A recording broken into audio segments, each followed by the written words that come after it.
एक खूबसूरत रोशन सुबह थी। नीले आसमान पर हल्के हल्के बादल तीर रहे थे। बारबी अपनी दोस्तों के साथ बाग में चाय पी रही थी। अचानक एक सुनहरी परों वाला कबूतर इसके करीब उतरा। इसके पंजे में बंधा हुआ एक सफेद कागज था। बारबी ने हैरत से खत खोला। मोहतरमा बारबी, आपको राजों के महल में मदऊ किया जाता है, जहाँ सच और झूठ के दरमियान फर्क खुद खत्म हो जाता है। अगर आप में हिम्मत है तो शाम 7 बजे आए। तन्हा। बारबी ने खत पढ़कर हैरत से आंखें फाड़ ले। ये कौन भेज सकता है? और ये राजों का महल किया है। इसने फैसला किया वो जरूर जाएगी। शाम ढलते ही बारबी अपने सफेद घोड़े पर महल की तरफ रवाना हुई। रास्ता अंधेरे और खामोशी से भरा हुआ था।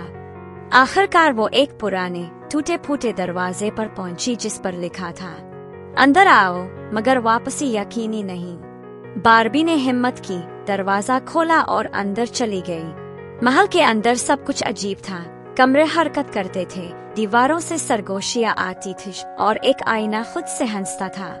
लेकिन बारबी ना घबराई। महल में बारबी को एक अजनबी औरत मिली जो मुकम्मल सियाह लिबास में थी और इसका चेहरा निकाब में छुपा था। इसने कहा, बारबी, तुम यहाँ क्यों आई हो? ये जगह तुम्हारे जैसी रोशनी की नहीं। बारबी ने पूछा, तुम कौन हो? औरत मुस्कुराई, मैं वो हूँ जिसे तुम भूल चुकी हो, तुम्हारे माजी की एक भोली भटकी आवाज।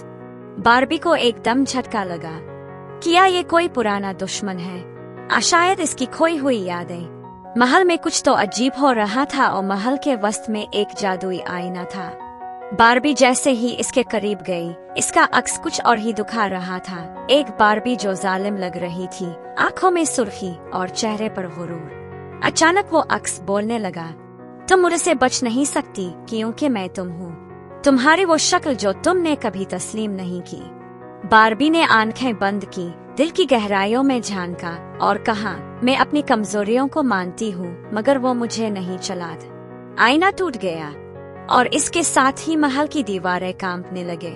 बारबी भागती हुई इस निकाबपोश औरत के पास गई और इसका निकाब खींच लिया। वो इसकी जुड़वा बहन थी, एला, जो बचपन में लापता हो गई थी। एला ने कहा, मुझे बचपन में इस महल ने कैद कर लिया और मैं इसी का हिस्सा बन गई, मगर तुमने मुझे आजाद कर दिया। बारबी ने अपनी बहन को गले लगा लिया और महल की तारीकी रोशनी में बदल गई। अगली सुबह बारबी अपनी बहन के साथ अपने घर वापस आई। इसने सीखा कि हर इंसान के अंदर कुछ सियाह गोशे होते हैं, मगर सच्चाई, हिम्मत और मोहब्बत से उन पर काबू पाया जा सकता है। खत का भेजने वाला एला ही थी जो अपनी कैद से छुटकारा चाहती थी। बारबी ने आखिरी बार महल की तरफ देखा जो अब एक खूबसूरत महल नूर बन चुका था और इसके दिल में सुकून था।